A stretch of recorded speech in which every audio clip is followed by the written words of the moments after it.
It's 6 o'clock. I'm calling this Development Committee meeting to order. I would like to welcome all attendees and the streaming audience. Thank you everyone for being here. The purpose of this meeting is to hear American Structure Point's presentation on a new comprehensive planning and zoning code update for Chiillicothe, ask questions, and gather feedback. The Mayor's Office requested this meeting and presentation to review ASP's proposed planning and zoning code update while we have their representatives in town. My goal for this meeting is to understand the proposal and collect input. I do not believe any decisions or recommendations should be made tonight, as many fellow council members are not able to attend. We will certainly call for another committee meeting. And with that, at this time, I would like to open the floor to American Structure Point to present their proposal. Thank you. Thank you, Dan. So we've got up on the wall here a presentation that I'm going to go through, and for those of you who are streaming, hopefully you'll be able to see it as well. As Dan mentioned, we're giving just a general overview tonight. For those of you who are in person in attendance, if you have a question, you don't feel free that you have to wait. I mean, you can ask anything during the middle of it. I'm totally comfortable with that. So yeah, I'll just kind of go ahead and get into it. I will try also, we did have a public open house, and many of you, about half of you in the room were able to be there. So for those of you who weren't there, I'm going to try to go a little more into the weeds and areas, so to speak, that Mr. DeMint and others kind of wanted me to for this meeting. But if you weren't there previously, please feel free just to say stop, and I need a little more of a refresher or more understanding on this issue. So with that, we'll move forward. My name is David Baird. I'm the project manager for this project. Also with me here tonight is Ashley Noonan. And so with that, we'll move forward with the presentation. So the term that was started when we started this project was a new zoning code or new zoning ordinance. Moving forward, what we've entitled it is Unified Development Code, because what we're actually doing is we're doing more than just the zoning ordinances this project. We're putting together a number of different ordinances that were in different areas before of your municipal code. One of the biggest, when we see it as being an upgrade, is currently the city has two different sign codes, which is very difficult for your staff to interpret. One was intended to be more of a how large the sign can be, and then the other one's about installation of the sign. But over time, it's been amended, and it's causing some conflicts, pretty significant conflicts. So that's something that is a huge benefit of this project. The other thing, to put everything together, one of the biggest pros of that is the definitions.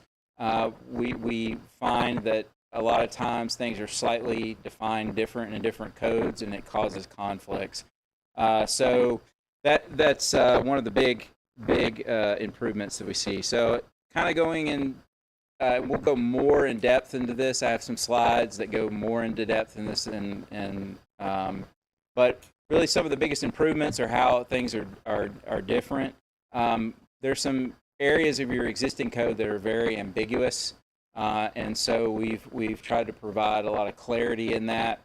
There are definitely some updates to state and federal law that were needed. And today, the code is very text-oriented, what I call very text-oriented, which means there are no tables, there are no graphics.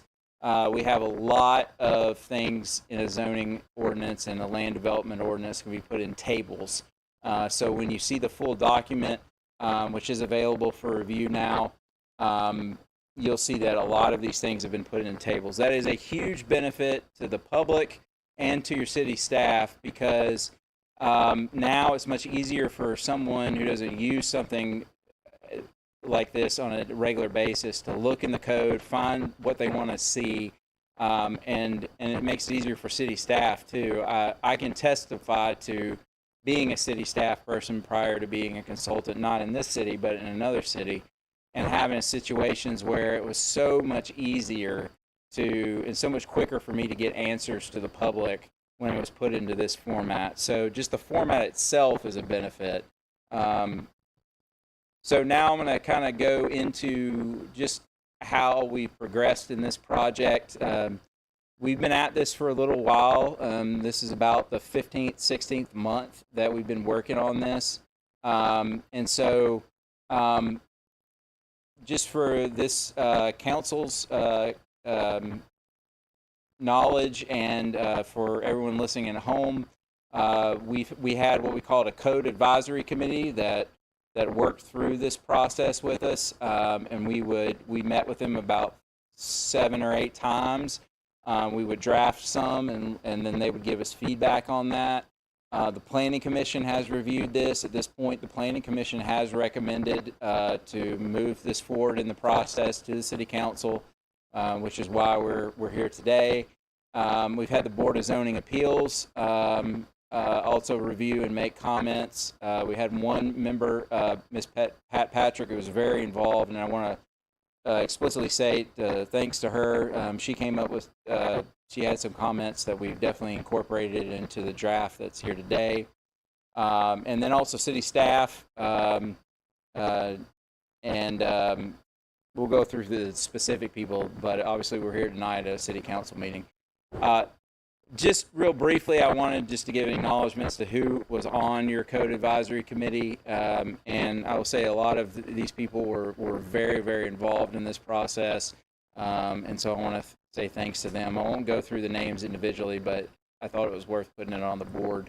Also, the Planning Commission has reviewed this at this point, and also, again, your Board of Zoning Appeals has too. And so these are the city staff that have worked. Tricia Hall is with us here tonight, as well as Seth Bowen, but Clint Boggs, Nathan, Brandon, Stephanie, and your city engineer have been very involved with this as well. So when we started this process, the first few months was really what we call educate, and that's educating ourselves about what the code is today and what the city and what its citizens would like to see in a revised code. The item at the bottom I want to talk about real briefly, which is called stakeholder interviews. We meet with the developers in the community, the realtors in the community, the design professionals. By that I mean engineers, architects. That is really helpful for us to hear what their perspectives on it individually and as a group. That kind of sets the stage for our understanding as we go through it.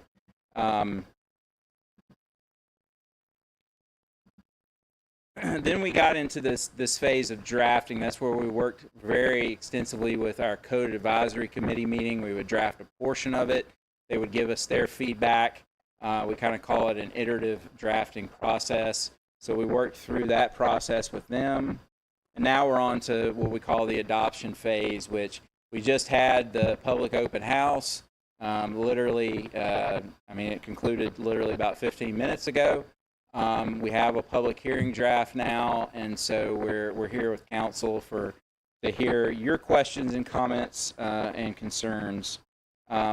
This is a general outline of the code. I won't go too much into this, but I will say that we organize this in a fashion where for the common code user, the person that doesn't use these codes on a daily basis, it's organized so that they can find things at the front of this outline, and then the further down you go, the more legalistic it becomes. But again, our goal is to make it as straightforward as we possibly can, and so you'll see that in a lot of the tables that are there.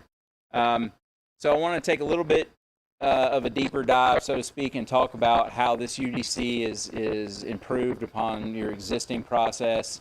I mentioned about the ambiguous code provisions. So when we create these, we try to make it as clear cut and as to whether something is approved or not approved based on the criteria, and we'll talk more about that. One of the big things we heard early in this process was about the cost of housing in this community had spiked, and it was a real concern for people.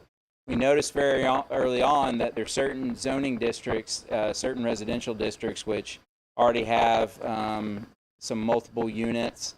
And so in discussions with our code advisory committee, city staff, we integrated in what we call accessory dwelling units into the residential districts.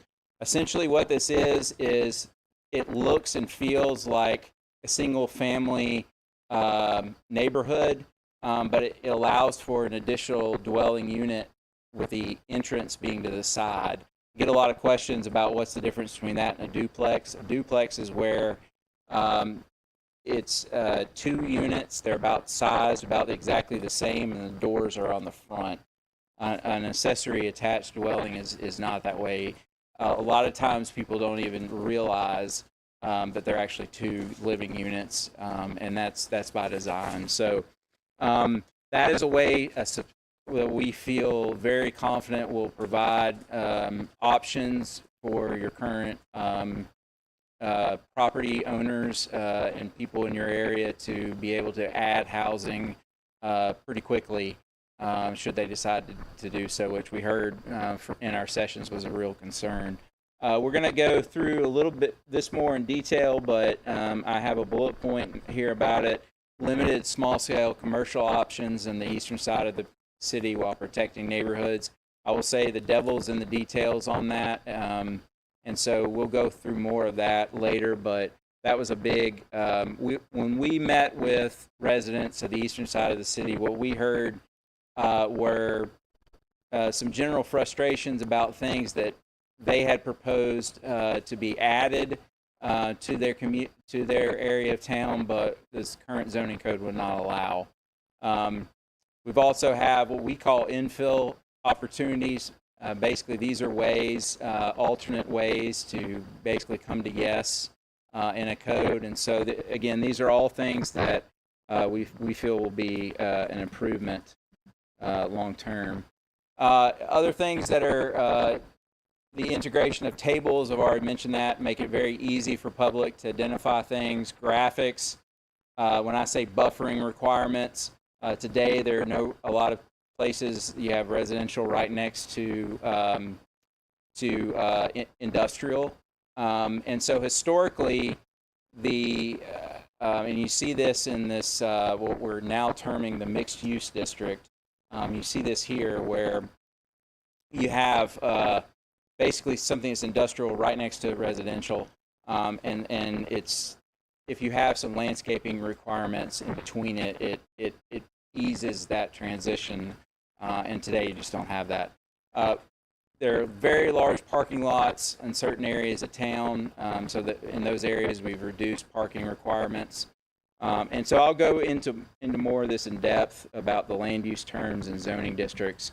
But as you see, there are what we believe are a lot of improvements in the code. Some of these slides I will go through pretty quickly, so again, please stop me if you want to hear more. The first chapter is very straightforward. It is very much about the law, state law, why we're doing this, what the jurisdiction is. One thing that we did have someone from the public at the last open house that was in a situation where they were trying to decide whether they would apply for a process, whether they might withdraw their application and then, wait till the new code was enacted.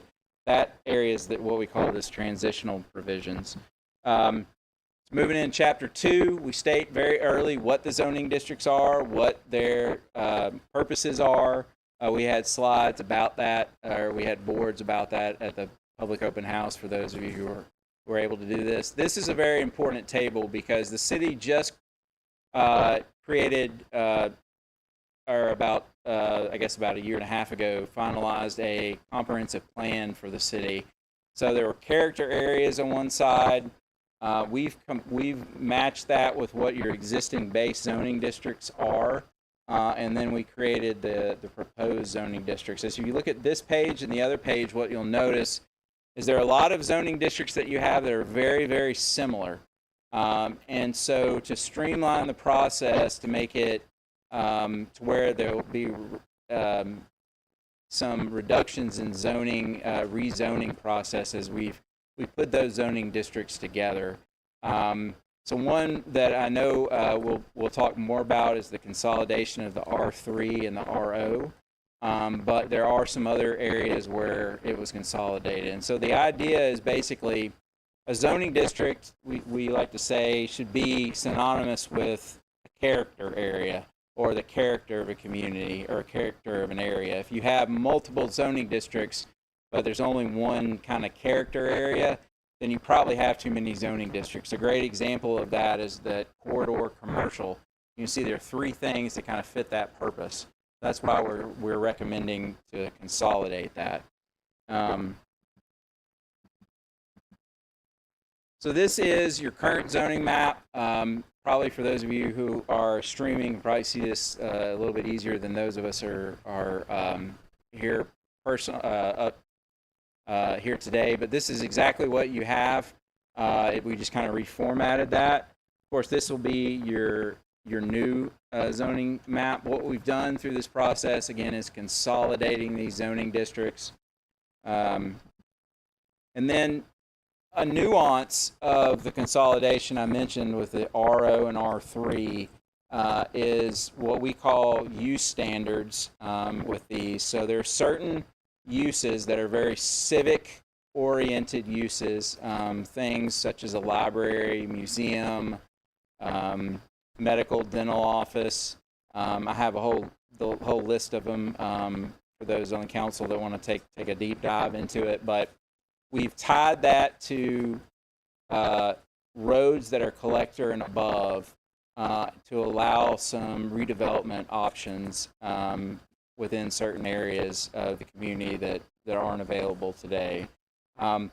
Really, one of the best things that we can do for redevelopment is for allow more options in these areas. What we find is that when on certain streets, certain areas, something gets put in, it creates a kind of a almost like a fire or almost like a water type thing. It just trickles down the street almost. So it really helps spur that redevelopment, which I know we really heard from the East Side residents that that's what they really want is to see redevelopment in their areas.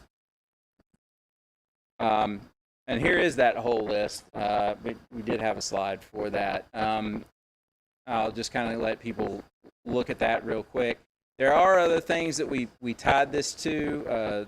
There are size requirements for certain uses, but what I would say in general is these are the uses that are civic oriented. Now, if you go back to this map, unless it is an existing building, a large building that is like a church or existing church or a public use, these uses would only be allowed on the areas that you're seeing in the map.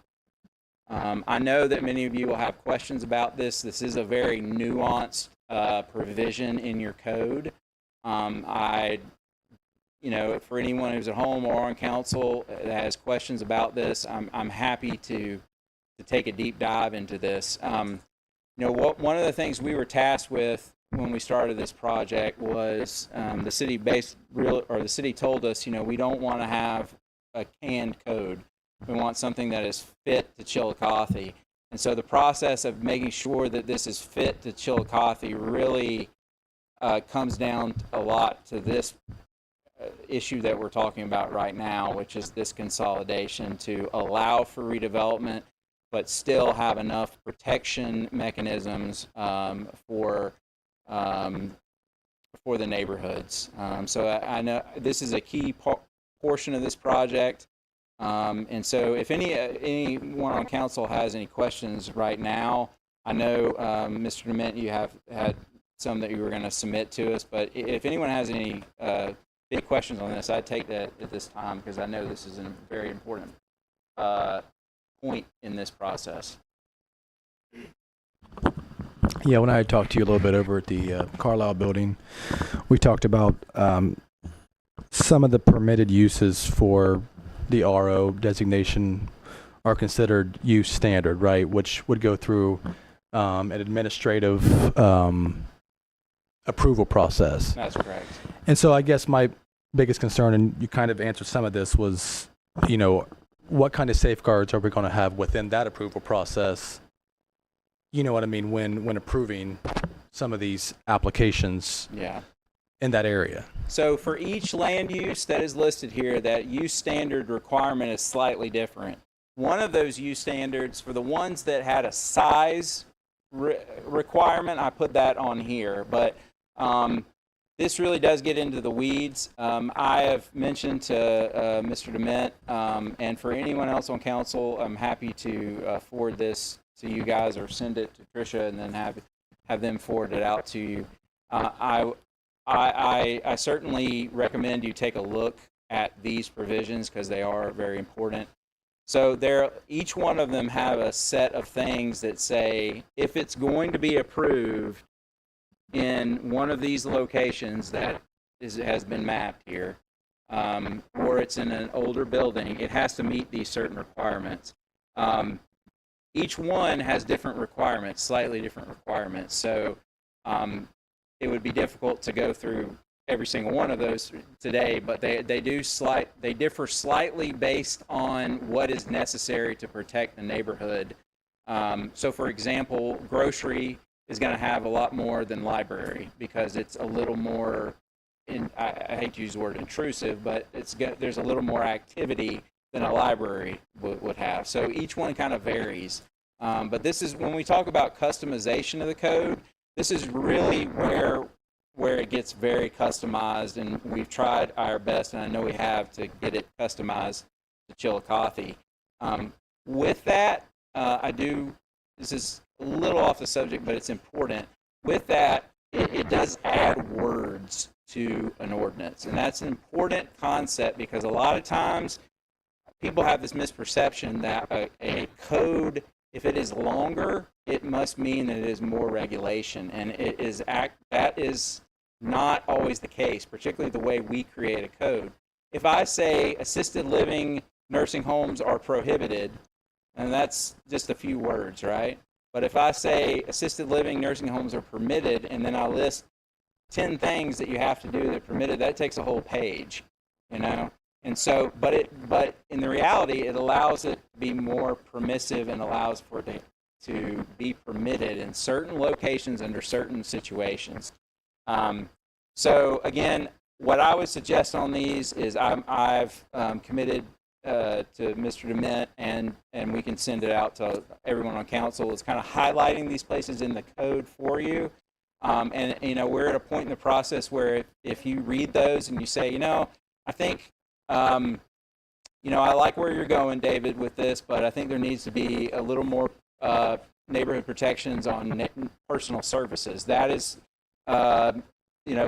this would not be the first project I've done where we've done that with council.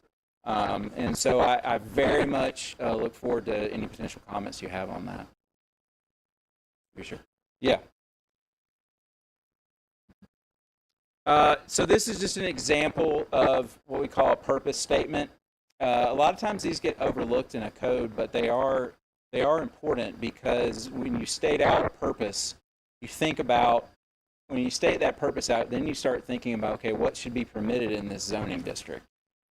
So each of these have those. I like to show a slide about that because it helps you as council understand our thinking as when we're going through and making recommendations in the ordinance. Of course, we're looking at what is permitted today, but we also fall back on these purpose statements when we're making recommendations. So the charts, this is a chart that you will see in the code. I want to really highlight for you what the P, the double dashes, and the US mean. The P means it is permitted by right. It means there are not any additional standards that are required, that it can be done in that zoning district. US means that it can be done, but there are these additional standards that are required. The double dash means it's prohibited. That is something that could not be done in that zoning district.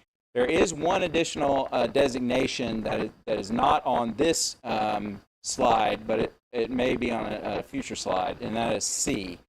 That means that there are standards involved, but ultimately the decision as to whether something is permitted or denied goes to Planning Commission and then ultimately the City Council. On a conditional use where it will say C, the Planning Commission and the City Council has the option, if it so desires, to add an additional condition to that. There is wording in the language that states that. The use standard is the opposite, however. Use standard says if you meet all of these things, then you can be administratively approved. Those are the two biggest differences.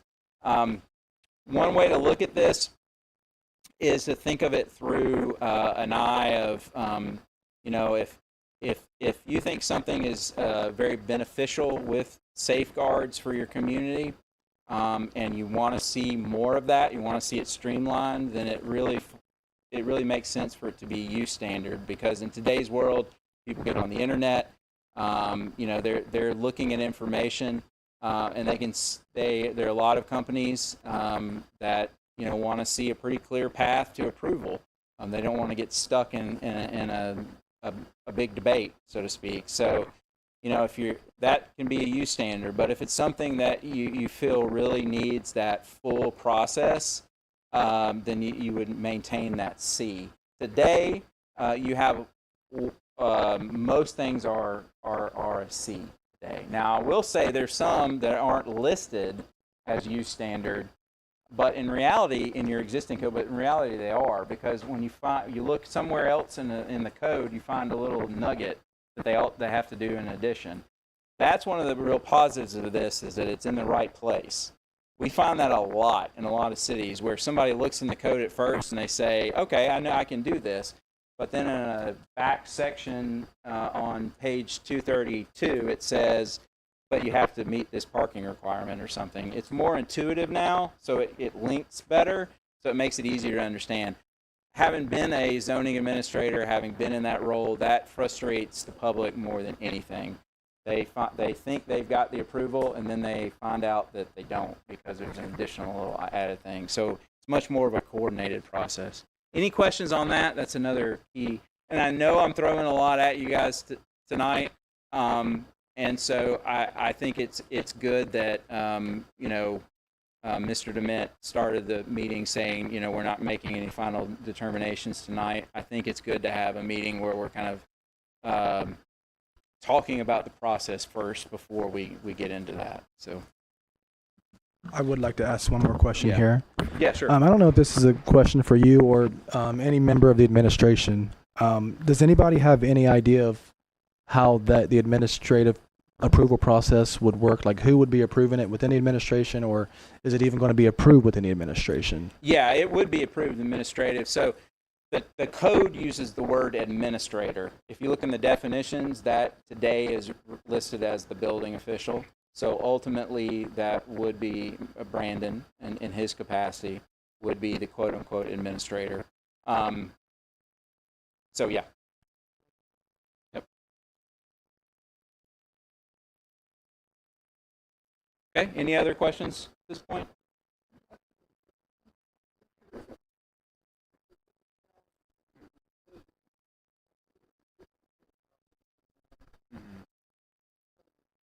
Yeah, so, there are different appeal processes for different processes.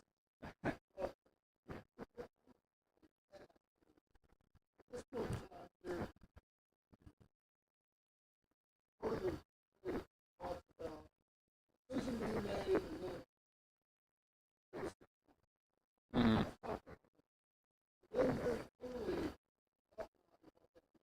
Right.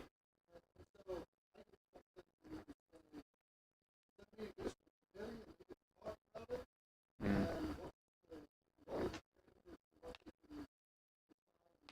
Right. Yeah. So, no, that is a very important process. So, A lot of things, most things are routed through your Board of Zoning Appeals in the new code. And anything that would be an interpretation of the code. So let's say Brandon, as the administrator, he makes a decision and the applicant does not agree with that decision. He believes it was misinterpreted. He can appeal that to your Board of Zoning Appeals. As it's written today, it would go to the Board of Zoning Appeals. It would not come to the City Council for that issue. That's probably the biggest one. I think you're. Is there another circumstance where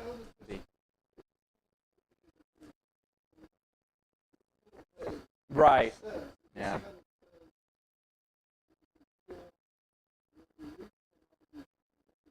What does the appeal mean? Yeah. Yeah. Yeah. No, it's a great question. So as far as administrative appeals, that's how the process goes for that. If you to appeal at a Board of Zoning Appeal decision would go to court. It does not come to council. Most of the things that we've written, unless the approval is by council, there's not a way. Things go to from from staff's decision, Board of Zoning Appeals, to the courts. It would not generally come through council. Now it can be rewritten that is an issue that can be rewritten. Yeah.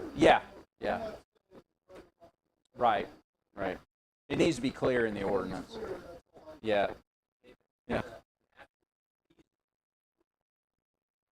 Yes. So a rezoning wouldn't be an appeal, but a rezoning would be a council decision. So there are a lot of things. Yeah.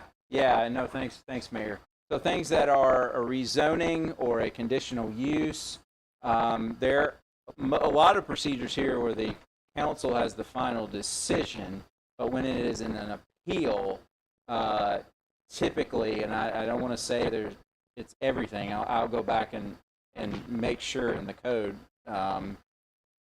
to confirm this, but generally speaking, it goes to the Board of Zoning Appeals, and then it could go to the court. But there's still a lot of city council approvals that are through here. Yeah. Maybe in this process, where the process to redo the code, if you're looking at the code itself, it says something like planning commission shall recommend to change it, but it doesn't say that's a committee assignment. Yeah. It doesn't really say what the formal mechanism is, which is the same, I think, for rezoning. It says Oh, I see. the planning commission, I think the language that the planning commission says pass along, but it's not like council. Maybe, but in this specific process, we debated if it's a committee assignment or Yeah. is it an automatic thing. So maybe we can double check some of that. Well, that could be an edit that we need to make then, because I will say right now the language is that Planning Commission recommends it to council. If it needs to say the Development Committee, or if we need to make that more specific, yeah, that's great feedback. Good one. Yeah.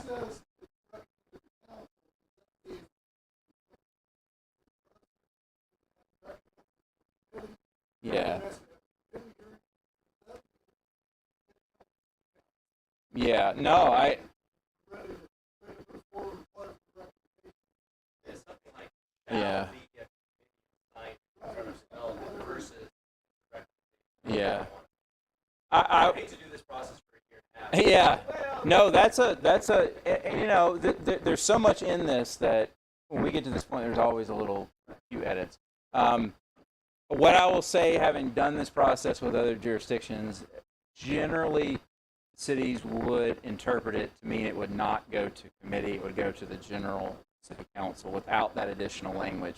So I think if your preferred route is to make it to go to committee, which is certainly an option that you guys can decide upon, then we definitely need to add in that language. Yeah. Yeah. It didn't specifically say that, yeah. Right. Yeah.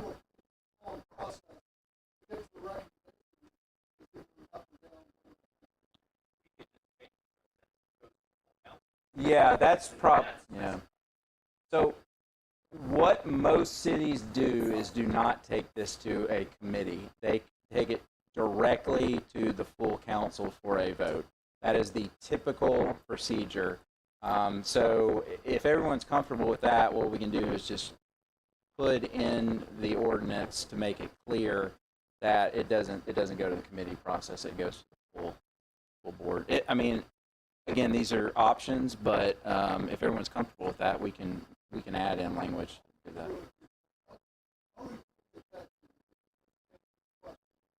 Yeah.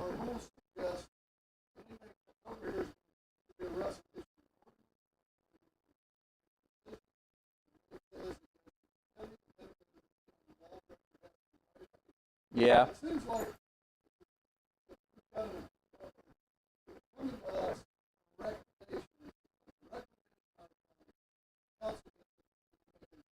Yeah, and that's yeah.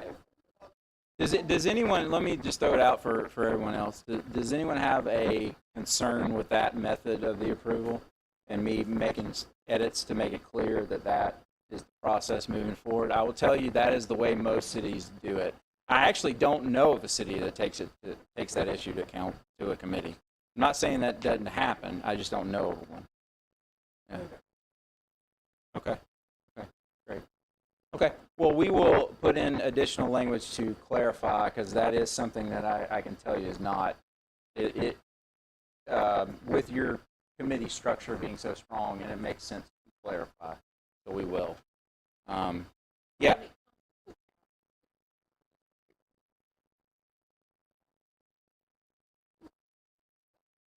Right.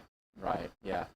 So the planning commission is just a recommendation at the end of the day. The council has that final decision as is written today.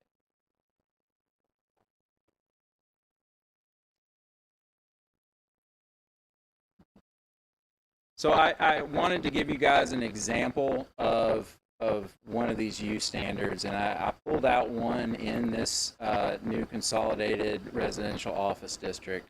We won't go through the exact wording today, but you can see that there's a lot of nuance that's been built into it. And when we talk about customization, I just kind of want to hit this point again. It does mean more words. So what we will see, and what you'll see in a lot of these is a provision that says it can be done in the RO district, in this case the assisted living nursing home, in areas that were previously zoned RO prior to the adoption of this UDC and are abutting a street with a functional street classification of major collector or higher.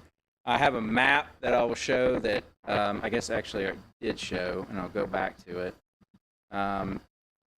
The streets that are in red there are major collector and above. So this is like an addendum to your zoning map, and it shows the particular parcels that are affected by this.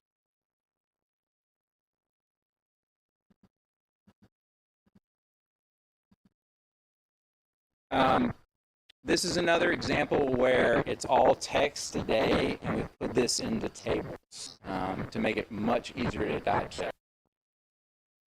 If you're, this is the biggest win for your city staff.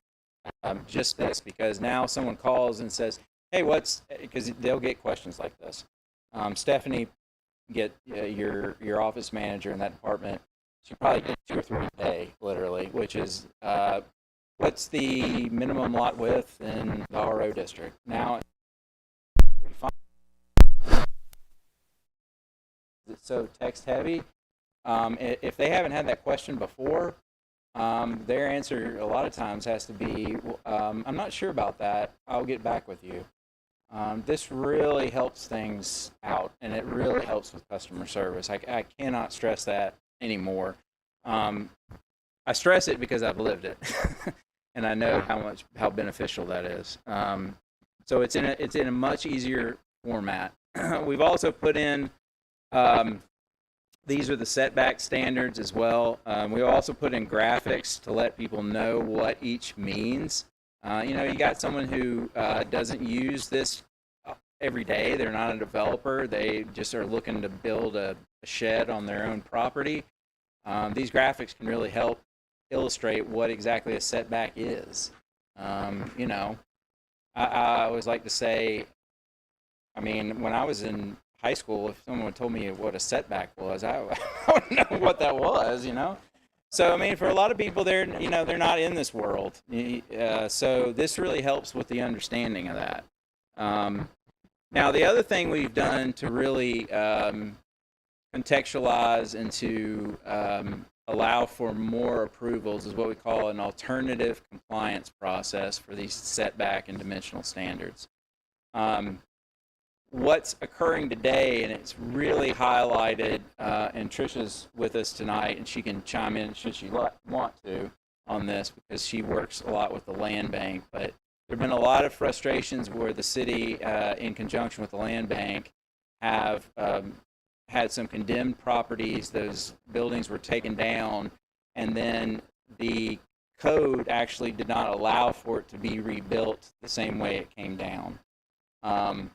So it basically made it very difficult to fit in a structure on those older lots. We're seeing that a lot in the eastern side of the town, in the area that would be this potentially be this consolidated RO district. So we put in some mechanisms for what we call alternative compliance. The way to think about that term is if you don't meet the standard on your first try, you get a second attempt and you get a third attempt.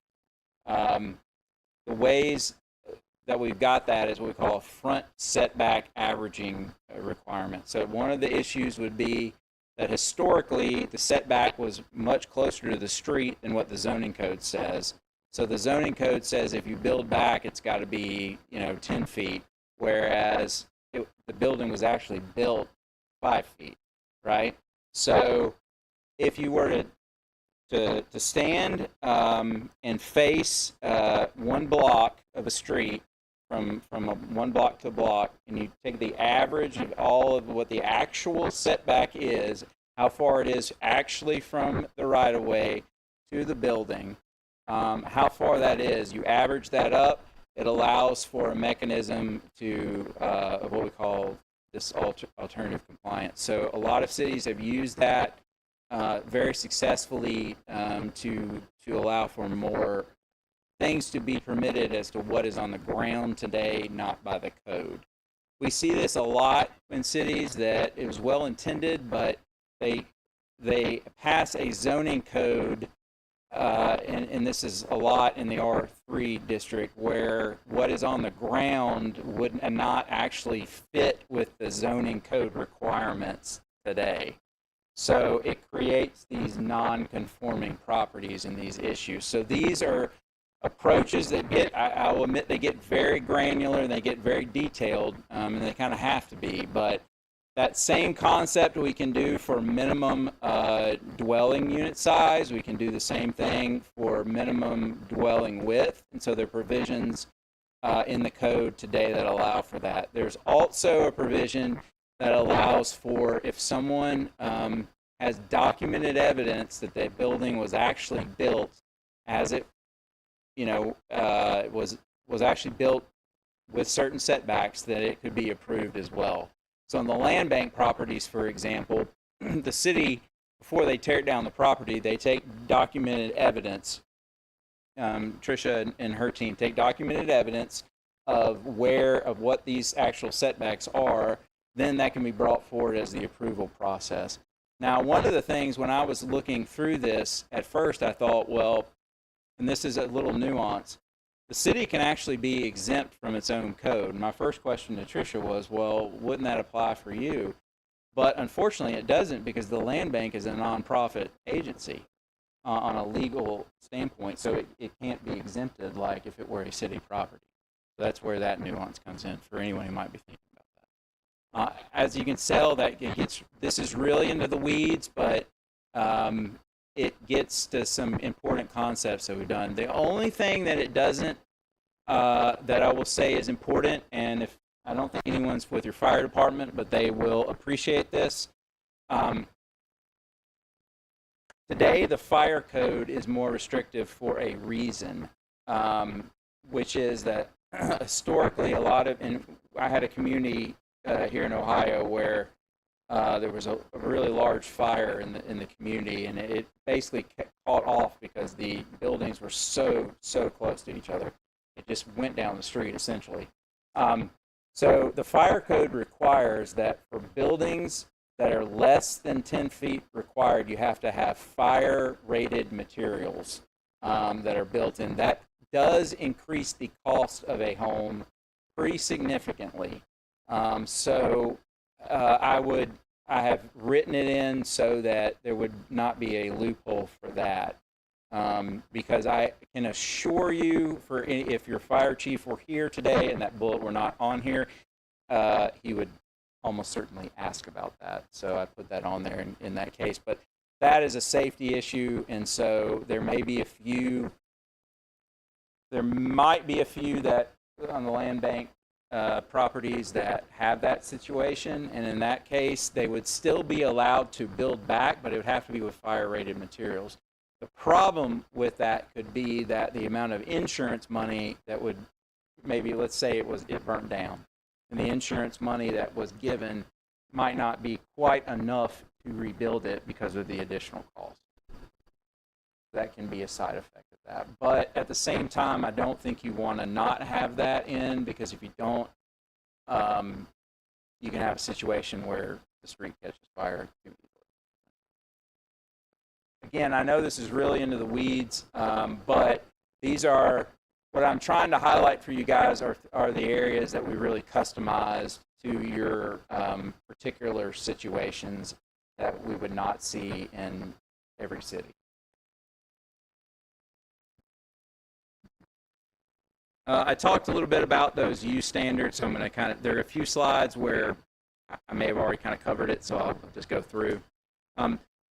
Chapter 4 is an important chapter because it goes into the parking standards. I've talked about this a little bit, but I'll just brush on it immediately, or brush through a little bit. Generally speaking, most of the land uses, we've reduced the parking requirement. The reason for this, now, these parking requirements, I think it's important to clarify, there really are two different. There's your off-street parking and your on-street parking. These are for off-street parking. So where you have more of the parking concerns are where it's on-street parking. There's not enough location for an off-street parking. But one thing we noticed really early on coming through the city is in the northern area of the city, there's some really huge parking lots. And so we traced that back, and they're much larger than what they're needed. And so some of the uses that were listed had a parking requirement that was really large, and that created that.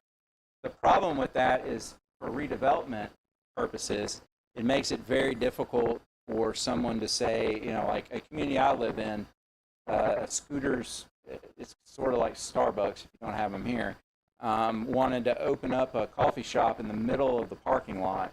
Now with that reduced parking lot, it allows for some of these things to be kind of redeveloped. So that could be a benefit that you see in these large parking lots, because I can tell you that today, it might, with that reduced parking, it might not meet the standard, but with the lower requirement, now you have a situation where those parking spaces can go away and a new building can be added in the middle of it.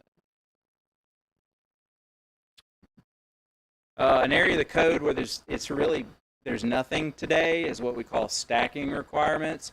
For areas that are kind of new, we tried our best to create a graphic that goes with the text. This is a good example of a customized graphic that is in your code. Basically, it says in text how many parking or how many spaces are required, but we've shown it in graphics as well. I work with, the reason that this is important is I work in a number of communities that it was well intended. They may have an older drive-through, some of the businesses are getting better at. Chick-fil-A is probably the best at being able to manage their parking process, but we work in a number of communities in Ohio where there's one or two fast food restaurants where the parking goes out into the street, and it becomes a real issue. So this is kind of one of those preemptive issues. It's not something that maybe has occurred here, but my hope is that you'll get some redevelopment. This is really attached to what I'm talking about with some of these large parking lots too, because now maybe you have a coffee shop that's closer to the road. You've got to have the right stacking requirements or the right requirements to get people in and out of those buildings. Otherwise, it's going to back up in the road.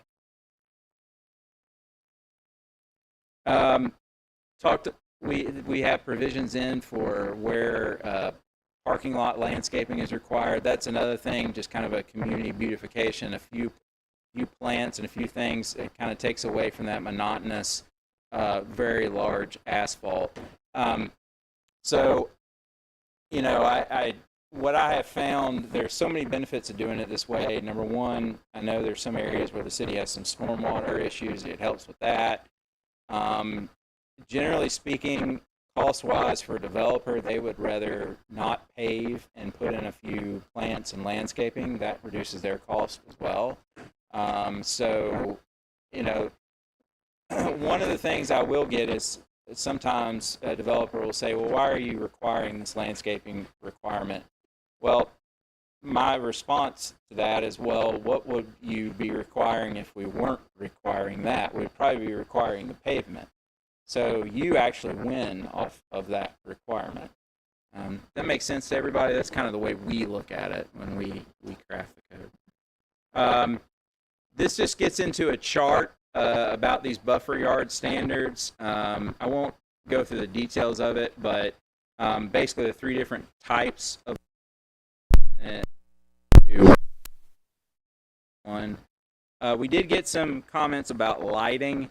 One little small thing we put in the code is to say that shielding requirements of lighting. So basically you have to have it where the light doesn't phase upward. It's got to go downward. This is just a graphic that shows that. Chapter 5 goes into the subdivision regulations. I won't go into all of these, but this is the chapter that your city engineer was very helpful with.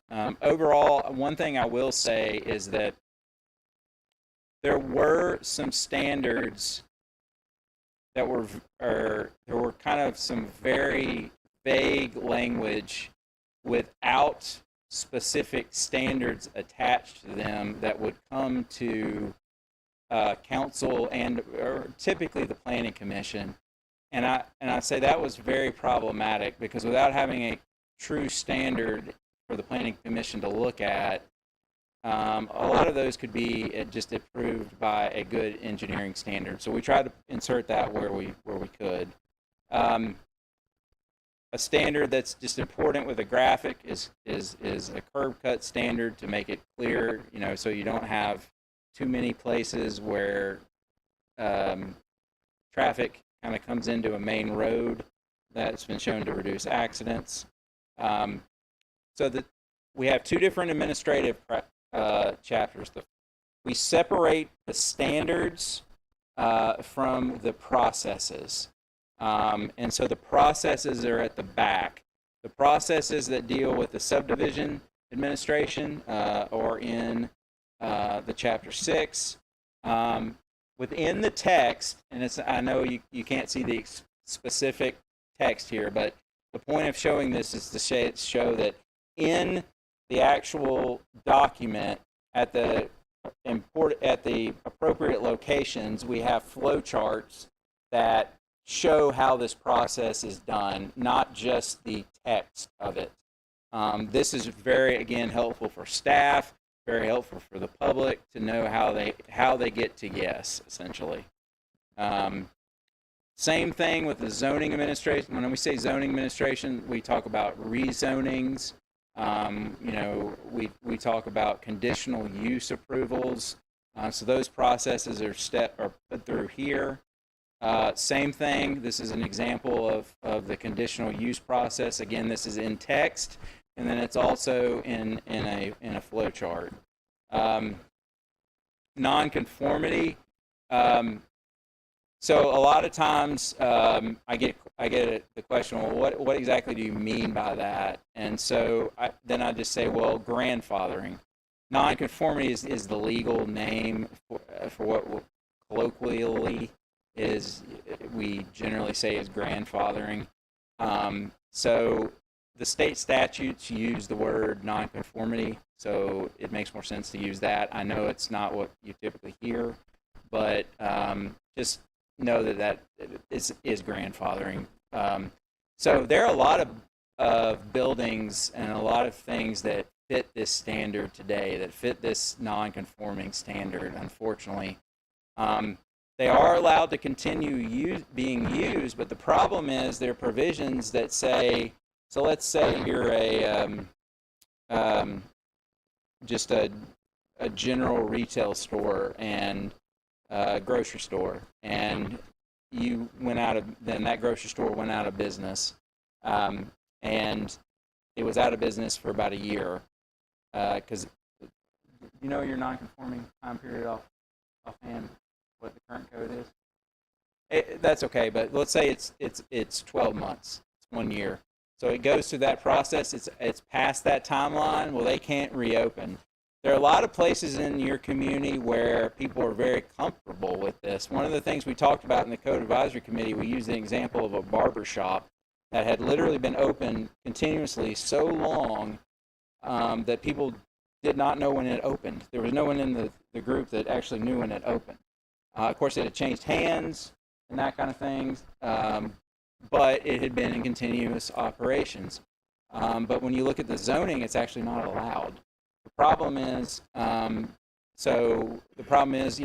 if that were to go dormant, then it wouldn't be continued. So the community likes it, they want it. So we put in a provision, I don't have a slide for it, but it's called mitigation of nonconforming uses. Basically says there's a conditional use process where if someone is in that situation, they can come to, before this would go to the Planning Commission and ultimately the City Council, to basically take away this non-conforming use. Now, the other thing that can happen on a transfer of a non-conformity is that there are certain banks that will not allow for loans of a non-conformity. So let's say the barber shop that's there today, the person who's working it, and you have a lot of these in your city in particular. Let's say they're ready to close up shop and they have a prospective buyer who wants to buy it. There are certain loan programs, and they're increasing in number, where they will do a review, and if it is deemed a non-conforming use by the city, they will not grant the loan for the new owner. And that's a pretty hard and cut dry thing. I know in my capacity, I don't want to speak for city staff, when I was working in the public sector, I would get those calls. And I knew what they were. I knew it was someone was trying to buy it, but I have to say as staff person, no, it's non-conforming. I have to send a letter into that, and that just kills the deal, essentially. No, I'm talking about the one that's in your district, so you probably know which one I'm referring to. I was trying to think of the Middle and Elm Street, which I think also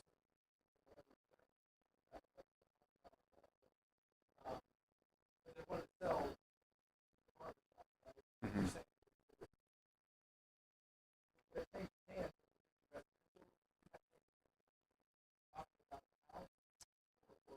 Well, it would be if it's zoned residential and they're able to sell it without it losing its non-conforming status, then it could continue. But there's an expiration timeline on that. So let's say someone stops using that building for a period of 6 months. I have to look in your existing code. I can't remember off the top of my head how many months it is. It's usually about 6 months or a year. Say no one uses that building for that, it loses that status. And at that point, it's gone. Your current code has no way to reobtain that. the mitigation of nonconforming uses is a way to not only regain it, but also say and map it as to say it is not a nonconforming use. Now, the other problem we're seeing is because more banks are not loaning people money to buy nonconforming properties, it lowers the number of people who have the ability to buy a nonconforming property. A great example of a nonconforming property, there's a pizza shop that's close to your university. And I always forget the name of it, but Hooks, yes. That is not zoned commercial day. That is zoned residential. Okay. So let's say, and that is a large enough operation. Now, probably the residential two-chair, if they sell their property, maybe the banks won't look as hard at that. But something like a pizza shop that has that, multiple employees and that kind of thing, I would say that if they stop and try to sell that, it's going to be very difficult for them to find a buyer. Very difficult, because a lot of these banks are going to, and in the way the banks view it, they view it as, well, why would I lend money to something that the city wants to get rid of? That's how they view it. And so what we're talking about is creating code provisions that flip that script. Because a nonconformity is basically, in code language, is created to say, well, you can stay there for now, but we really want you to leave. So you have in your city a lot of places that are nonconforming, but what I'm saying is you don't want to get rid of those. People actually like them. And so that is a unique thing in this, for this city. We do not run into this with every city. So we don't use this code provision in every city. There are a few cities where I've asked people to do it, and they're like, no. But because you have an abundance of these type situations, we tailor the code to make it fit that. And so I would say that I think the pizza is a really good example, because I would be, and I bet the owners don't even know that today. Mm-hmm. Yeah. Yeah. Yeah. Well, it's actually not zoned as that. It should be zoned residential. I don't know exactly whether it was most of the time. What happens is it's before the code was that use was permitted before the code was ever adopted. It's the most. What will happen, and why it is so important. A lot of times I'll have cities that will say, well, do we really need to go through a whole process with what we've done here? And my answer is yes, because a zoning code has to be tailored to a community. It is not a building code. It is not a traffic code. It is not one of these other things. If it is not tailored to a community, it doesn't work. So if you just put up a map and say, all right, all of this now, most of it's duplex, we're going to make it the R2 district, what happens is you have these little areas that are unique, and they get classified as that, but they shouldn't be. And so I see that a lot in these older codes where, and I don't know if I don't know where the first code came from. I know there have been a few updates. There's a difference between a little bit of an update and a full rehaul. My guess is somewhere way back when, and you can see this, there's some pretty standard zoning codes in Ohio that kind of fit a format, and you can tell where that it kind of started. So a lot of these things were kind of generically installed, and we're trying to customize it to remove the problems that occurred because of that. Make sense? Yeah. Enforcement. So the main thing I'll say on this, it was a request from who would be your administrator, Brandon, who unfortunately couldn't be here with us, but there is a way to give civil citations for violations of the code. Most of these are small. When we say violations of the code, we mean, somebody is operating a business out of their garage when they can't operate a business. Today, it has to go through a lot more legal steps. Your code department, your building department would like to have the ability to be able to write a civil citation on the spot for those. Most of those occur. I like to give a story of. Most of them are in an example where somebody's got a basement and they actually are using it for refrigerator repair or who knows what. It should really be in a business district, right? And it's causing issues for the neighborhood. So in those situations, today, your department actually doesn't have the ability to write a true citation. They have to go to the legal department, has to go through a process which creates a longer process than it should be. There are provisions that we found in Ohio state law that allow for a direct civil citation and direct ticket. So we've written it that way in this. That is the big, that's really the only big change in this chapter. The definitions, I always say the definitions and the details. I jokingly like to say this is kind of the lawyer land part because it gets really granular. But the point I want to highlight, and I did this, and sorry for those of you who had to hear some of these points twice, but this is a real important point because this is a real frustration from your city staff today perspective that maybe you guys don't always, you're just not in a position to see it. There are a lot of terms today in your existing code that are very similar land use terms. I used the one earlier, and I'll use one today. Today you have two terms for what is really museum or gallery: fine art gallery and museum.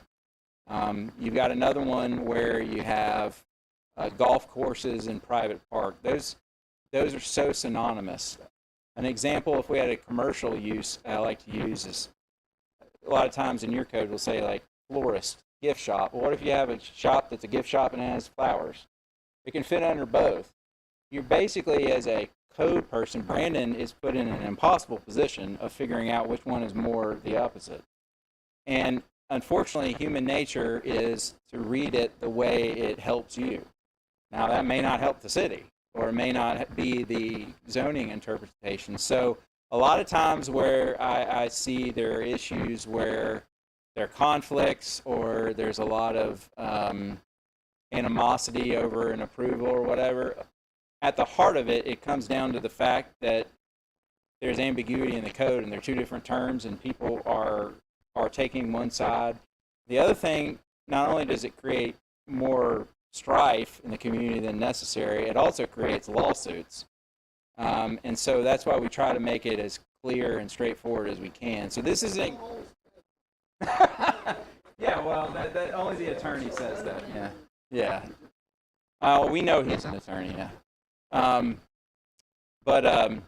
Yeah, so despite being an attorney myself, I like to say that I like to keep it as clear and straightforward language as I possibly can.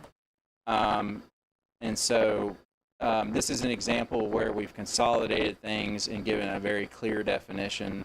I can't overstate enough. Is this going to take away every tense approval? No.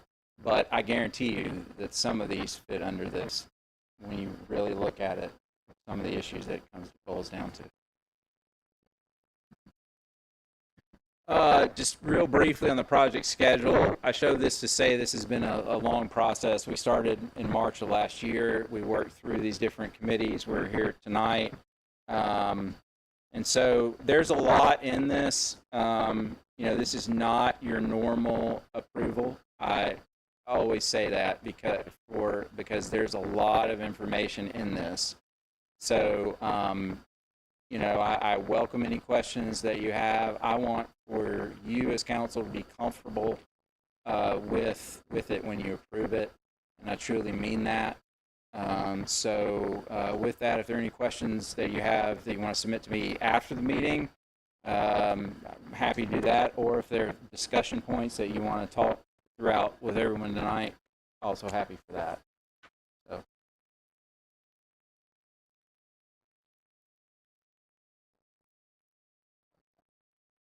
I told you I have this paper that I'm going to leave with you, so we won't discuss that tonight. But Sure.